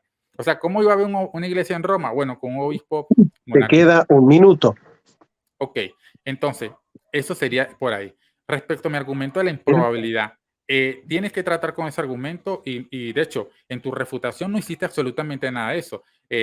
Yo no argumenté en sí de que si el primado de Pedro está o no, pero es un punto que va a colación con el argumento que voy. Obviamente, si no hay episcopado monárquico, pues se sigue obviamente que no hay primado. Así que obviamente estos puntos están relacionados. Me gustaría que en realidad, si vas a refutar, trates con tu punto, no haciendo cara, diciendo refutado y subiendo. Eso en realidad conmigo no funciona. De este tema yo los tengo bastante dominados. Así que en realidad, bueno, agradezco a todos los que están viendo acá en el debate. Así que bueno, muchas gracias por todo. Muy bien, Leo. Bueno, hemos concluido la etapa de las ponencias autónomas. Y ahora pasamos al momento de las preguntas y respuestas. Me imagino que lo que van a hacer es, cada uno va a hacer una pregunta, el otro responde, uno hace una pregunta y otro... A ver, Leo, te escucho. No. 5. Lo que va a haber es un careo directo, como el que tú y yo hemos tenido cuando hemos debatido. Yo solamente tengo que regular la proporción, o sea que ninguno de los dos... Hay 5 minutos de réplica. Acuérdate, 10, era 15, 10 y 5. Tú dices contrarrefutación. Exacto, contra refutación. Falta la contrarrefutación, pero también aparte de eso está el careo, ¿verdad? Ajá, sí, 10. Sí, a mí se me había olvidado la contrarrefutación. Sí, tenemos 5 minutos más de contrarréplica, es verdad. Ya. Esa parte se me había olvidado. Perfecto. Bien. Bueno, sigan atendiendo entonces esto, ¿no? De interactuar con el otro, con el argumento del otro, rebatir lo que ha dicho el otro, ¿sí? Bueno, te toca, Max, así que cuando me digas, yo te doy los 5 minutos. Bueno, empiezo ya. Bueno, dale. Leonardo Lozano, o mejor dicho, Leonardo Mendoza, con todo respeto, parece que usted no entiende. Yo le expliqué lo que es la infalibilidad papal. Usted no entiende. Le expliqué textos bíblicos, usted parece que no conoce las escrituras. Le expliqué textos bíblicos que hablan sobre que la iglesia no puede cometer errores. La iglesia está asistida por el Espíritu Santo. Si creemos que la iglesia, a través de su líder, de su cabeza, que es el Papa, puede cometer errores o ha cometido errores, estaremos diciendo que eso es mentiroso. Que las puertas del infierno prevalecieron contra la iglesia. Que el Espíritu Santo no nos guió a toda verdad, porque Jesucristo prometió que el Espíritu Santo iba a guiar a la iglesia a toda verdad, y ese guiar a toda verdad, entonces el Espíritu Santo permitió que la iglesia se descarrilara y la iglesia enseñara errores doctrinales. Ahora, lo del Papa Honorio. El concilio no llamó hereje al Papa Honorio, lo condenó, no se significa condena, lo condenamos. Eso es una declaración de condena, porque el Papa Honorio, vuelvo y se lo repito, el Papa Honorio no definió como doctrina para toda la iglesia el monotelismo. ¿Qué es lo que hace el Papa? El Papa define una doctrina, una bula papal, un decreto pontificio para toda la iglesia. Usted puede probar que el Papa Honorio definió como doctrina o como dogma de fe el monotelismo para toda la iglesia. Usted no puede. Y si usted dice que sí, usted está cayendo en difamación. Usted no va a poder en todo este debate demostrar eso. Más, pero es que el concilio lo condenó. ¿Y quién está negando eso? Yo tengo el Dessinger conmigo. Le aseguro que eso que usted está diciendo, el Papa Honorio, yo lo leí antes que usted, yo lo sabía. Ya yo sabía que usted venía a hablar de ese tema. Todas sus posiciones ya yo me las sé. Yo sabía que usted iba a hablar del Papa Honorio. ¿Por qué usted cree que apenas yo empecé mi refutación y yo inmediatamente le hablé de la carta que le mandó el Papa Honorio a Sergio Patriarca de Constantinopla? Usted no sabía el nombre de la carta, yo sé el nombre de la carta, porque yo sabía que usted iba a hablar de eso. Cuando usted viene, Leonardo Mendoza, yo ya voy. Cuando usted viene, yo ya voy. El Papa dio una opinión equivocada, claro. Apoyó a Sergio Patriarca de Constantinopla, pero dígame el documento oficial donde el Papa Honorio declaró como dogma de fe para toda la iglesia el monotelismo. Muéstrame que esa carta es una carta vinculante a toda la cristiandad. Usted no puede hacerlo. Dice, Max, es que, ¿cómo usted sabe que la iglesia es infalible si usted es falible? Mire qué argumentos más fáciles de refutar. Fácil de refutar. Yo pensaba que usted iba a mostrar argumentos más difíciles. Los argumentos que usted ha presentado en este debate han sido muy pobres y muy fáciles de refutar. ¿Cómo sé yo que la iglesia católica es infalible? Muy sencillo. ¿Sabe cómo lo sé yo? ¿Sabe cómo lo sabemos los católicos? Porque la iglesia católica ha dado pruebas bíblicas e históricas de que es la iglesia de Cristo. Y yo como apologista católico he confirmado. ¿Usted cree que yo creo que la iglesia católica es infalible solo porque la iglesia católica me dice que es infalible? Más, la iglesia católica es infalible. Oh, entonces yo le creo. No. Yo investigo, señor. Yo soy autodidacta. Yo investigo. Yo sé que la iglesia es infalible no por el hecho de que la iglesia me lo diga. Yo sé que la iglesia es infalible porque esa iglesia que me dice a mí que es infalible, esa misma iglesia ha demostrado que ella es la iglesia que fundó Cristo con pruebas históricas, y yo he corroborado esas pruebas. Y como yo he corroborado esas pruebas, que esa misma iglesia es la iglesia de Cristo, por eso la iglesia católica es infalible. Por eso que yo lo creo. Yo no creería que la iglesia católica es infalible si la iglesia católica no me diera pruebas de que ella es la iglesia de Cristo. Yo no lo creería. No lo creería. Porque usted cree que yo soy una persona ciega, que yo creo que la iglesia es infalible solo porque un obispo me dijo, Max, la iglesia es infalible, tienes que creerlo. Sí, lo creo. No. Yo tengo que confirmar si esa iglesia es infalible. ¿Y cómo puedo saber yo que esa iglesia es infalible si yo no soy infalible? Bueno, para eso uno estudia. Porque todas las iglesias dicen que son la iglesia de Cristo. La suya, pentecostal, dice que es la iglesia de Cristo, pero fue fundada en el siglo XX, ¿verdad? La iglesia católica, la iglesia de Inglaterra dice que es la iglesia de Cristo, pero no es la iglesia de Cristo porque fue fundada por Enrique VIII. La iglesia católica dice que es la iglesia de Cristo. ¿Lo creo porque la iglesia lo dice? No. Porque la iglesia católica me ha dado pruebas a mí de que ella es de Cristo y que viene de los primeros siglos. Y por esa razón es que yo creo que la iglesia es infalible. Nosotros no estamos ciegos como muchos protestantes que creen ciegamente lo que les enseñan sus pastores. No, los católicos no somos ciegos. Nosotros los católicos sabemos quién creemos y por qué creemos. Así que yo, Max Rupert, creo que la iglesia católica es infalible porque el hecho de que la iglesia católica me lo diga, no, sino porque la iglesia católica me ha dado pruebas a mí. Gracias, la iglesia católica ha dado pruebas aplastantes y contundentes de que ella es la iglesia de Cristo. Y si es la iglesia de Cristo, entonces es infalible. Así que refutado, señor Leonardo Mendoza, una vez más. Adelante, moderador. Bueno, Max, te quedaban un par de segunditos. Bueno, vamos a pasar a los últimos 5 minutos que le tocan a Leo. Así que, Leo, cuando estés listo, me avisas. Sí, cuando tú quieras. Bueno, vamos con los 5 minutos de Leo, entonces. Bien, entonces vamos a tratar con algunas de las cosas que dijo Max en esta réplica. Yo lo creo que en realidad Max está perdido respecto al tema del debate. Él cita en el caso de Mateo 16 diciendo, bueno, que las puertas del Hades, o en el caso del infierno prevalecieron contra la iglesia. El problema es que, si ustedes se fijan, él está haciendo una interpretación propia del texto. Ahora, el problema es que él está aceptando que la interpretación del magisterio es infalible antes de mostrarlo. O sea, en otras palabras, él cree que su interpretación es infalible porque su magisterio es infalible. O sea, él nunca lo ha demostrado. Además, ese texto respecto de las puertas del Hades no se refieren a la herejía, se refiere es al poder de la muerte que no va a prevalecer contra la iglesia. De hecho, en el contexto, usted puede ver en Mateo 16 cómo el propio Jesús menciona, luego de que Pedro da la confesión y todo esto, que precisamente él va a mencionar que él va a resucitar. Él va a ir a Jerusalén, va a ser azotado, etcétera, y va a resucitar al tercer día. Así que, por supuesto, la conexión indica que ahí las puertas del Hades se refiere al poder de la muerte, y tengo comentaristas bíblicos que perfectamente entienden ahí esa interpretación. Ahora, menciona que, bueno, que el concilio lo condenó, pero no lo llamó herejía anatema. En realidad, yo no sé qué concilio ha leído Max, pero cito exactamente lo que dice la sesión 16, extracto de las actas. Dice, Honorio, el hereje anatema. Así dice. Él dice que no. Lo condenó como que, sí, bueno, ahí se equivocó Honorio, pero no es como que él era un hereje anatema, no. El concilio llamó a él hereje anatema al mismo nivel que a todos los demás obispos. Ese es el problema con Max acá, que tiene una iglesia condenando a un papa como anatema y hereje.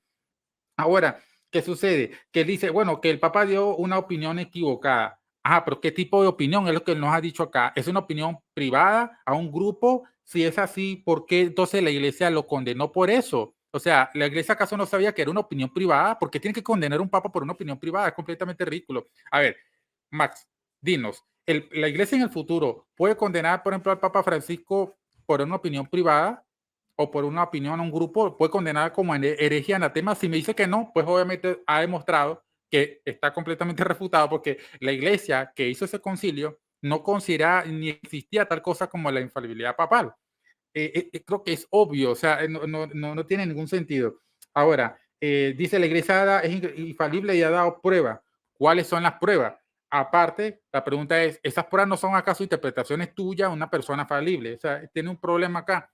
Yo, una persona falible que investigo para demostrar que la iglesia es, el magisterio específicamente es infalible y las pruebas son netamente subjetivas. De hecho, yo podría decir al contrario, las pruebas de la iglesia católica me han demostrado a mí que no es infalible y para eso estamos discutiendo acá. De hecho, eso prueba más bien la postura protestante, de que, vamos a decirlo así como decimos popularmente, no tenemos a Dios agarrado a la chiva. El magisterio no puede tener dicho de carisma e infalibilidad. Aparte que tú no lo podrías mostrar porque tú no tienes dicho carisma, simplemente eres una persona falible que investiga y todos tus argumentos son subjetivos. Por eso estamos discutiendo acá sobre la base de las evidencias históricas, las más confiables, que no demuestren en realidad si dicho carisma existía o no. Y por supuesto, las pruebas que he presentado apuntan perfectamente y señalan de que no existía el sistema episcopal monárquico, que es la base de toda esta estructura. Si no hay el sistema episcopal monárquico, se viene abajo todo. Tienes una iglesia condenando a un papa como hereje y no nos ha dado hasta el presente si la iglesia católica ha condenado a un obispo, específicamente al obispo de Roma, como hereje por una opinión privada o a un grupo en concreto. Ahora, otro caso acá, déjame ver acá que más mencionó. Bueno, él dice que si la iglesia católica es la de Cristo, entonces es infalible. A ver, Dios fundó la nación de Israel a través de Abraham y Israel nunca ha sido infalible. Ni los sacerdotes, ni los fariseos, ninguno ya era infalible. De hecho, hasta tenían enseñanzas contradictorias. Los fariseos creían en la resurrección, mientras los saduceos, que muchos estaban en el tabernáculo sirviendo, no creían en la resurrección, ni en ángeles, ni en espíritu. En Israel existían diferentes comunidades, diferentes grupos, los esenios, los fariseos, todo este tipo de comunidades constituían la nación de Israel. Entonces, el hecho de que Dios haya fundado un pueblo no sigue ergo que ese pueblo va a ser infalible en materia de doctrina y fe, todo ese tipo de cosas que ya tú estás... Te queda un minutito. Ok, entonces, para cerrar el punto, Max no ha podido dar evidencias contundentes, claras, las supuestas pruebas que él dice que, a ver, las pruebas que él dice que supuestamente le muestran la infalibilidad, a mí no me las prueba. A mí no me las prueba. Entonces, simplemente dejo al juicio de cada quien que vea los argumentos de ambas partes y bueno, le paso la palabra al moderador. Muchas gracias.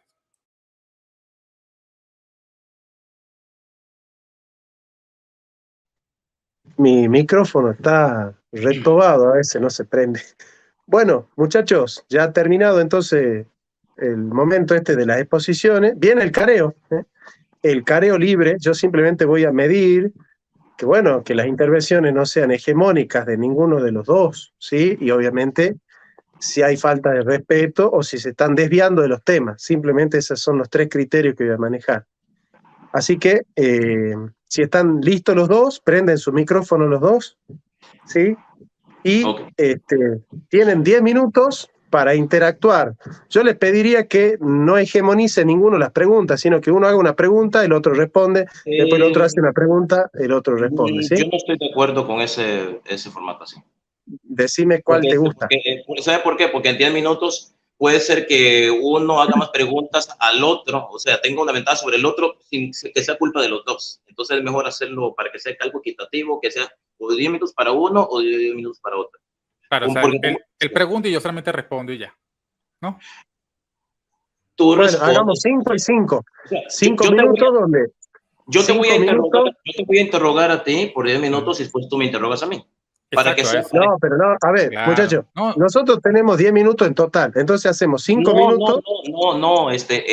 Jonathan, el acuerdo que teníamos, el acuerdo que teníamos era que durante 10 minutos él me va a interrogar a mí, yo estoy aquí en el banquillo, la acusaba. Exacto. Bueno, y después otros 10 minutos donde el otro, bueno, hacemos así. Así va a ser. Bueno, entonces comenzás vos, Max, a hacer las preguntas, ¿sí? Empiezo yo ahora. Empiezo. Dale. Tenés Ya. 10 minutos, sí. Señor Mendoza, ¿puede mostrarme con la Biblia, no con documentos extrabíblicos, muéstrame con la Biblia de que la iglesia haya cometido errores doctrinales, con la Biblia, no documentos extrabíblicos? Porque usted dice que la iglesia es falible, que solo la Biblia es infalible. Muéstrame con la Biblia, solo con la Biblia, de que la iglesia cometió errores doctrinales. Adelante. Errores doctrinales, perfecto. Puedes leer en Sí, con la Gálatas Biblia 2. solamente. Adelante. Ok, en Gálatas capítulo 2, Pedro enseñó que los judíos tenían que circuncidarse y Pablo lo reprendió por ello. Así que esa es una evidencia de que Eso la no iglesia... No, su pregunta fue esa. Yo la Sí, respondí. eso, señor, en primer lugar, completamente equivocado. En primer lugar, San Pedro no estaba enseñando ninguna doctrina. San Pablo lo reprendió por un acto de conducta, de hipocresía, que él se estaba juntando con los gentiles y cuando vio que venían los judíos se apartó. Eso es un acto de comportamiento de conducta, eso no es una doctrina. Usted me tiene que mostrar que San Pedro estaba enseñando eso, inculcando como una doctrina, está diciendo ustedes tienen que ser así, ustedes tienen que ser así. Así que falso. Eso no es ningún error doctrinal. Enseña un error doctrinal que ha cometido la iglesia, basado en la Biblia, error de doctrina. Ya te mostré ese caso, ese es uno. Tú me estás hablando de un error doctrinal, eso es un error doctrinal. Tú no me dijiste... No estaba enseñando ninguna, usted sabe que es una doctrina, algo que se inculca, que se enseña. Él no estaba enseñando ninguna doctrina, eso fue un comportamiento. Claro. Así que es un argumento muy pobre el suyo. Bueno, es una doctrina. No puede mostrarlo. Señor, ahora otra pregunta. ¿Se equivocó la iglesia cuando determinó en los concilios cuáles libros iban a formar parte del Nuevo Testamento? ¿Se equivocó la iglesia? ¿Fue falible o fue infalible la iglesia? Adelante. Claro que se equivocó, por supuesto. Cuénteme cómo se equivocó, cuénteme. Ok, por supuesto, porque usó dentro del canon 7 libros que nunca fueron reconocidos por los judíos. Esa sería la respuesta. No me diga. Ahora, si se equivocó, dígame por qué todas las Biblias protestantes tenían los mismos 73 libros que tiene la Biblia católica desde el año 1569 hasta el año 1827 durante 258 años. Porque se han utilizado tradicionalmente, pero se reconocía en un canon dentro del conjunto de libros que formaba la Biblia en ese tiempo. Sería la respuesta. Señor, la Biblia, yo tengo la Biblia del Oso, la Biblia facsímil del Oso, y los libros deuterocanónicos están intercalados con los libros protocanónicos. Usted no sabe esa información. No ha demostrado que la iglesia... Lutero hizo una nota a pie de página mucho antes de eso y él decía que esos libros no son canónicos. Pero me gustaría que hagas preguntas del tema. No.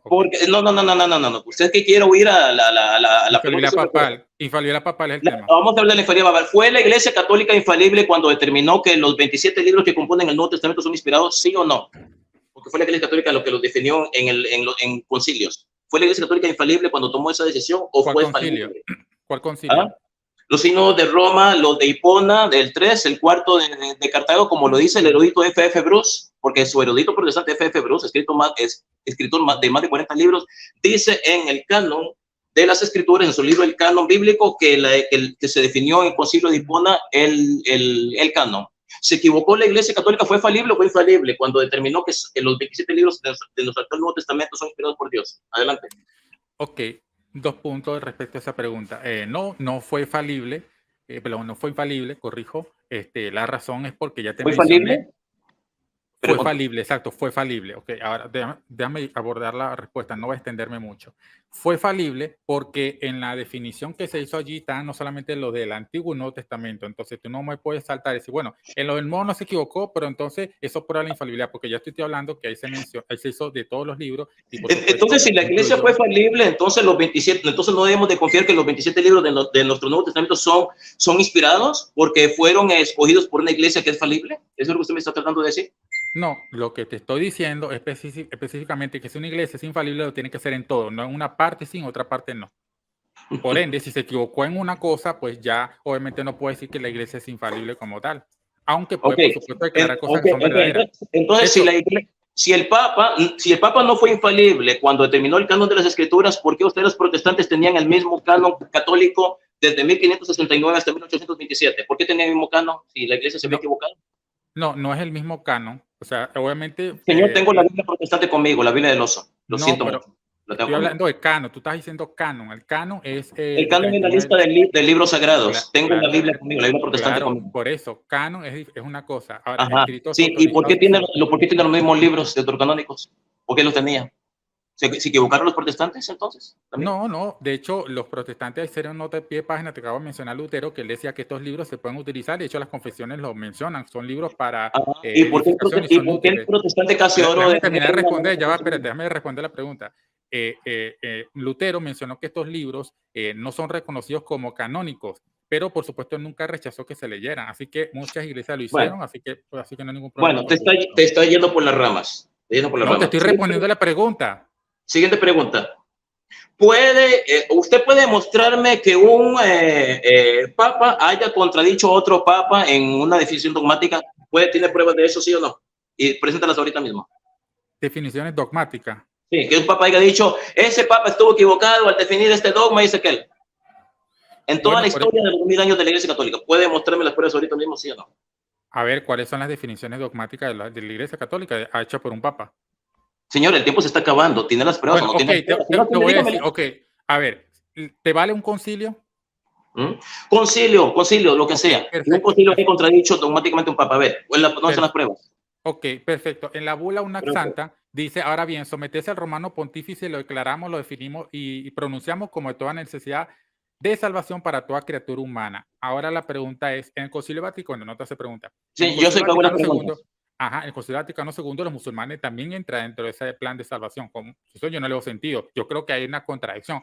Obviamente la Iglesia Católica no va a decir, el Papa se contradijo y después que se separó de los ortodoxos. Sí, ahora lo voy a explicar. Espera, yo estoy dando el interrogatorio. En primer lugar, no hay ninguna contradicción porque la doctrina no evoluciona. Lo que evoluciona es el lenguaje de la doctrina. Lo que el Concilio Vaticano está diciendo que todos tienen la opción de salvación si creen en Jesucristo, o si una persona nunca conocía a Jesucristo, por la ley de la conciencia, un musulmán o un judío pueden ir al cielo por la ley de conciencia en caso de que nunca haya conocido a Cristo. Porque si en caso de que lo conoció y no quiso creer en él, se va al infierno.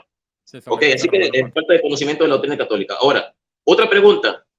¿Puede usted demostrar que haya habido algún concilio que haya contradicho o anulado una verdad de fe establecida por otro concilio? ¿Puede usted demostrar que hubo un concilio católico que anuló un dogma, una doctrina de fe establecida por otro concilio o por otro papa? ¿Sí o no, señor? La pregunta es completamente ridícula. O sea, si la Iglesia Católica... Pues, señor, conteste, ridículo no conteste. ¿Puede contestarlo o no? Estoy respondiendo a la pregunta, porque no todas las preguntas son inteligentes, hay preguntas estúpidas. Entonces no sabe. Hay preguntas estúpidas. La gente va a juzgar. Bueno, señor, entonces usted no sabe. A ver, espérate, déjame responder la pregunta. Moderador, le pido que me deje responder la pregunta, porque, o sea, lo que quiere decir, no. Entonces, usted está hablando. Hagamos, muchachos. Max, a ver. Max, sí. Dos cosas, Max. Cuando vos preguntas, vos tenés que esperar que él responda. Párame tiempo, moderador, párame tiempo, por favor. Sí. Cuando vos preguntas, tenés que esperar que él responda. Y Leonardo, no utilice esa palabra para calificar a las preguntas de Max. Bueno, sigamos. Siguiente pregunta, señor. Pero no iba a responder la pregunta, pues. Ok, siguiente. No contestó. Yo sigo con la siguiente pregunta. No contestó. Siguiente pregunta. Es mi tiempo. No contestó. Y el tiempo se acaba. Voy a hacer la siguiente pregunta. Si en realidad la respondió o no. Señor, yo soy el que estoy interrogando. Después usted me va a interrogar a mí. Gracias. Exacto. Pregunta. No contestó la pregunta. Se fue por las ramas. Otra pregunta. Señor, ¿el concilio de Jerusalén fue infalible o fue infalible cuando determinó que los gentiles convertidos al cristianismo no tenían necesidad de circuncidarse? ¿La iglesia fue infalible o no ahí, en el concilio de Jerusalén? Adelante. Claro, le queda un minuto. Sí. Claro, porque está infalible o infalible la iglesia. Claro, porque está compuesto de apóstoles, pero no todas las decisiones fueron dogmáticas. Gracias, fue infalible. Gracias. Bueno, ha demostrado que la iglesia sí fue infalible. Está compuesta de apóstoles. ¿Sabes qué son los apóstoles? Fue infalible, gracias. Sí, ambos estamos de acuerdo. La iglesia fue infalible. Pero usted había dicho hace un rato que solamente la Biblia es infalible, que la iglesia no puede ser infalible. Y reconoció que la iglesia fue infalible cuando tomó esa decisión. Muchísimas gracias, Leonardo. Ha terminado mi tiempo, moderador. Adelante. Aquí lo dejo. Sí, terminó el tiempo, efectivamente. Bueno, Leo, ahora tenés tus 10 minutos donde vos sos el que va a hacer las preguntas y Max es el que las va a responder, ¿no es cierto? Así que comenzamos. Bien, perfecto, Max. Voy a hacer preguntas y que sean cortitas y al pie, como dicen por ahí. ¿Se requiere necesariamente ser infalible para poder llegar a la verdad? La iglesia, los líderes de la iglesia, sí, no, porque ellos son los que no te transmiten esa verdad. La pregunta es ambigua. La pregunta es ambigua. Ok, La pregunta es para No ti. especifico. No le estoy preguntando al Papa a ti. La pregunta, vuelvo a la repito. ¿Se requiere necesariamente ser infalible para poder llegar a una verdad de fe? Depende. Por eso le digo que la Ok, pregunta es infalible. Depende. depende. Si estamos hablando del Papa y del magisterio de la Iglesia, sí. Ok, tú no. Yo me puedo equivocar, yo no soy el magisterio de la Iglesia. No defino Pues, doctrinas. te puedes equivocar y posiblemente la iglesia no es infalible. Yo no soy infalible, yo no soy Papa, señor. Yo no defino Pero- dogmas de fe. Pero entonces te puedes haber equivocado en esta defensa y en realidad la razón la tengo yo. En este caso no. En este caso tengo la razón. Me he equivocado en otras cosas, en esta no. ¿Cómo lo sabes? Porque he investigado. Okay, Yo soy autodidacta, investigo todo. Okay. Yo me equivoco a cada momento, pero en este debate no, en este debate no me preparo mucho, muy bien. Y tengo pruebas documentadas. Yo también creo que estoy en la razón en este punto. Entonces, ves que Bueno, no puedes demostrar la infalibilidad del Papa. O sea, no la puedes mostrar entonces, en realidad. Simplemente son argumentos subjetivos. Bien. En su opinión. Sí. Perfecto. Otra pregunta. Ya que el Nuevo Testamento es la fuente escrita más antigua, ¿puede mostrarnos en la fuente del Nuevo Testamento el episcopado monárquico? Otra pregunta ambigua. ¿Fuente escrita más antigua es el Antiguo Testamento? No. Está hablando del Nuevo Testamento, porque en el Antiguo Testamento estaba el pueblo de Israel y la iglesia del Nuevo Pacto comienza con los evangelios. Ajá. Entonces, la pregunta es que si yo puedo demostrar con el Nuevo Testamento qué cosa. Ok. Ya que el Nuevo Testamento es la fuente escrita más antigua, específicamente de los documentos del Nuevo Testamento, puede mostrar en la Biblia del Nuevo Testamento el sistema monárquico. Obviamente no te va a mostrar si Pedro era obispo en el libro de los jueces, evidentemente. Estamos hablando del Nuevo Testamento. ¿Dónde está en la Biblia el sistema episcopal monárquico, ese sistema? Bueno, para ver, aquí tengo la información. ¿Tiene los textos o no lo tiene? Porque tú dices que has investigado. Señor, si tengo los textos, tenga paciencia. No te lo sabes de memoria, al menos la cita. Ok, señor, en primer lugar, tengo la respuesta. Hechos capítulo 20, versículo 28, obispos. Primera Timoteo 3, del 1 al 2, obispos. Hechos capítulo 13, versículo 7, obispos. Hechos 14, 23, presbíteros. Hechos 15, 4, habla de presbíteros. Hechos 16, 4 de presbíteros. Primera Timoteo 4, 14. Primera Timoteo 5, 17. Tito 1, 5. Santiago 4, 14, habla de presbíteros. Primera de Pedro capítulo 5, versículo del 1 al 5, habla de presbíteros. Hechos capítulo 6, versículo del 2 al 6, habla de diáconos. Primera de Timoteo capítulo 3, versículo del 8 al 13, habla de diáconos. Así que ¿cómo se llama? La división tripartita de la iglesia viene del primer siglo, y San Ignacio de Antioquía habla más claramente y en detalle en sus cartas ignacianas sobre la división tripartita de la iglesia. A ver, tú estás mencionando pasajes donde se menciona la palabra obispo, presbítero o diácono. La cuestión es que muestres el sistema, porque yo argumenté que presbítero es obispo, es intercambiable. De hecho, en el pasaje que citaste, Hechos 28, eso se le dijo a los presbíteros.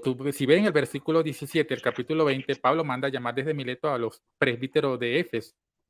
Y a ellos les dice eso. ¿Se entiende el punto? Sí. Luego contestar rapidito eso que acaba de decir. La primitiva e innegable confusión de los términos intercambiables de presbíteros y episcopos que alcanza a documentos tan importantes en este sentido como la primera de Clementina y se prolongará todavía largo tiempo, desaparece de modo absoluto en San Ignacio. Más la confusión de términos, la confusión de términos no implica confusión de funciones. Había confusión de términos, pero eso no significa confusión de las funciones que cada uno tenía. ¿Por qué? Porque los presbíteros, los episcopos, significa supervisor, y los supervisores eran encargados los textos de la Biblia, no la interpretación de otra persona. Estoy hablando con la Biblia y también con los padres de la iglesia también.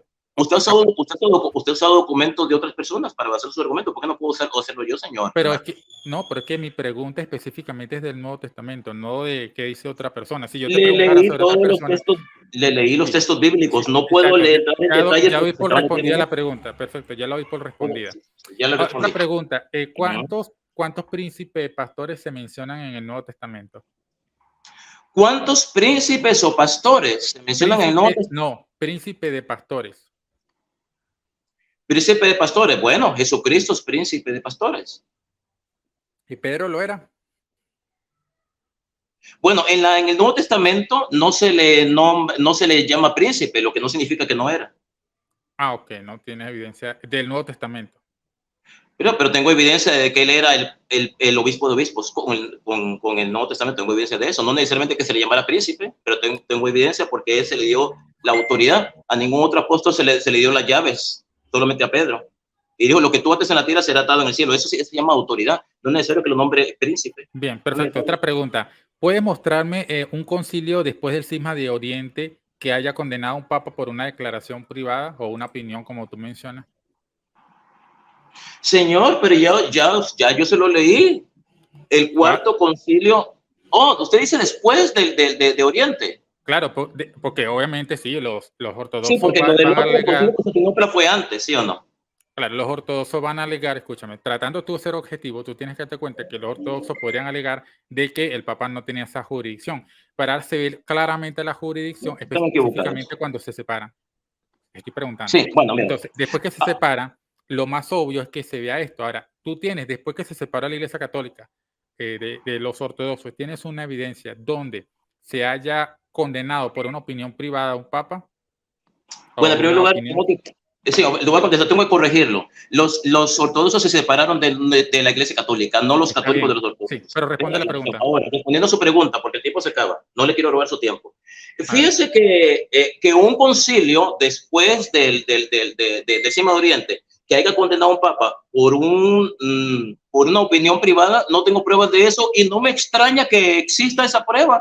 Y aunque existiera esa prueba, eso no afecta a la infalibilidad papal, porque como vuelvo y repito, y se lo he dicho 100 millones de veces, un papa puede emitir una opinión personal como la hizo el Papa Honorio, inclusive decir algo que está equivocado doctrinalmente, pero no afecta a la infalibilidad papal, porque la infalibilidad papal dice que el Papa es infalible cuando enseña una doctrina, la enseña cuando una doctrina es vinculante a toda la iglesia, mientras que el Papa Honorio y otros papas que pudieron haber existido, que pudieron haber cometido errores, emitieron una opinión personal. No nos enseñaron eso como una doctrina. Usted no entiende lo que es la infalibilidad papal. Entonces, hay papas que han dicho enseñanzas u opiniones erradas. Yo no sé, que yo sepa, el Papa Honorio, no sé si han habido otros. Y si así hubiera sido, ¿qué? ¿Cuál es el problema? Eso no afecta a la infalibilidad papal, es nada, es nada. Bien, ya va, espérate, perfecto. No sé. La pregunta es, si eso ha ocurrido o pudo haber ocurrido, ¿por qué no se condenan a los papas que tienen opiniones privadas y sí a Honorio? ¿Cómo sabe usted que no se ha condenado eso? Tú eres el que sabe, tú eres el católico. O sea, sabemos que Honorio fue condenado. Y tú dices que eso fue una opinión de él, no fue una enseñanza a toda la iglesia. Perfecto. Yo no lo digo, lo dicen los documentos. Ajá, perfecto. Ahora la pregunta es, ¿la Iglesia Católica Romana ha condenado a algún papa como anatema y hereje por una opinión que le haya dado? La Iglesia Católica no ha condenado a ningún papa por hereje, ni siquiera el Papa Honorio. Tengo los documentos, tengo el Décimer conmigo, el tercer concilio de Constantinopla, y ahí dice condenamos a Honorio, no dice lo declaramos hereje. Yo no sé dónde se saca esa información. Ahí yo lo tengo el Décimer conmigo en físico, lo dice. Ahora, que un papa haya emitido una opinión... Perdón, pero Sergio entonces no era condenado como hereje y anatema en ese concilio. Sergio sí, pero no hay pruebas de que el tercer concilio de Constantinopla le haya llamado hereje al Papa. En todo caso, lo condenó por dar una opinión, por apoyar una falsa doctrina, no por inculcarla a toda la iglesia. Por eso el documento del Papa Honorio al Sergio, patriarca de Constantinopla, no es vinculante a toda la cristiandad. O sea, no es un decreto pontificio, no es una bula papal. O sea, no está dando cátedra, no es vinculante. Déjame, falta solamente un minuto. Déjame hacerte una última pregunta. Perfecto. La última pregunta es, entonces tú me estarías diciendo que la iglesia en el concilio del 680 condenó como hereje a Sergio, un patriarca, como anatema y hereje, pero al Papa no, aunque ambos estaban enseñando lo mismo. Te voy a explicar. No. O sea, espérate, déjame terminar. ¿Tú crees eso, cierto? No creo eso, estoy equivocado. Condenó a Sergio. Sergio, él era el que estaba enseñando esa doctrina. Ajá. El Papa Honorio solo la apoyó, pero no la enseñó a toda la iglesia. Esa es la diferencia, señor. Ajá, pero no importa. No invente cosas, no invente. Espérate, pero es que tú no estás captando el punto del argumento. No, estoy captando muy bien, muy bien. Yo creo que no. Tiene la realidad totalmente distorsionada. Pero la pregunta es muy concisa. El que está distorsionando las cosas es usted, señor. No, déjame preguntar. Entonces, la pregunta es esa, básicamente, ¿por qué condena a Sergio y al Papa no? O sea, porque uno es sí anatema y el otro no, cuando ambos... Se terminó el tiempo, muchachos, para ser equitativo. No le puedo dar, evidentemente, a Leo más tiempo que el que tuvo Max. Aunque estaba interesante, evidentemente, para ser justo, no le puedo dar más tiempo a Leo que el que le di a Max, ¿no? Y sé que suena chocante cortar justo ahora.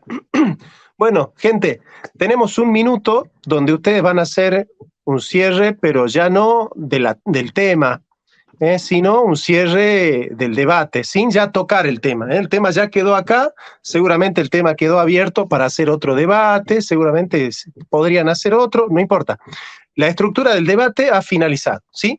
Así que ahora solo toca hacer el último mensaje, donde ya la temática queda al margen, y bueno, despedirse de la gente, contarles cómo se han sentido en el debate, y bueno, esa es digamos, la dinámica, ¿sí? Así que, Max, tenés tu último minutito para hacer tu despedida, ¿sí? Bueno, en primer lugar, darle gracias a mi Dios Todopoderoso, porque sin mi Dios no somos nada ni nadie. Sin el Señor no somos nada. El Señor lo es todo. Y creo que todos estamos de acuerdo acá. Gracias una vez más por defender su palabra. También gracias a Leonardo Mendoza por allá en Venezuela por haber aceptado este debate. Gracias.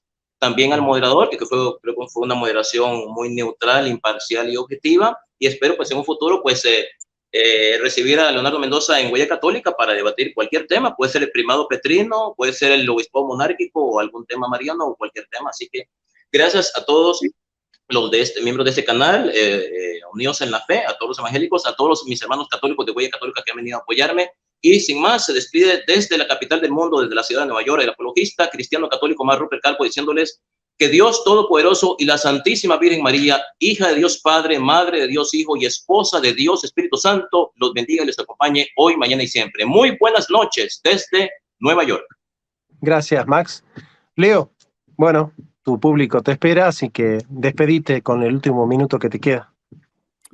Bueno, quiero agradecer a todos los que estuvieron conectados, a los que hicieron las donaciones, no pude leer sus mensajes, pero igual estuve pendiente de los que hicieron las donaciones por Superchat, los Super Stickers, agradezco ese apoyo.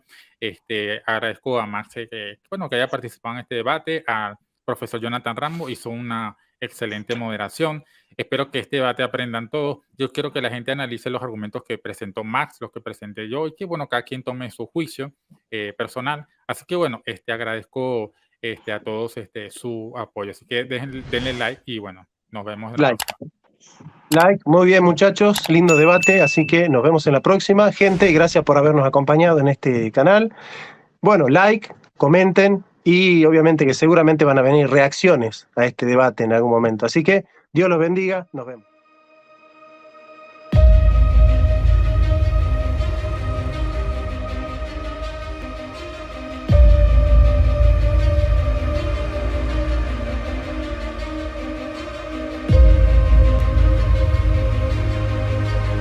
De manera especial al grupo católico Huella Católica. Jóvenes chilenos, no tengáis miedo de mirarlo a Él.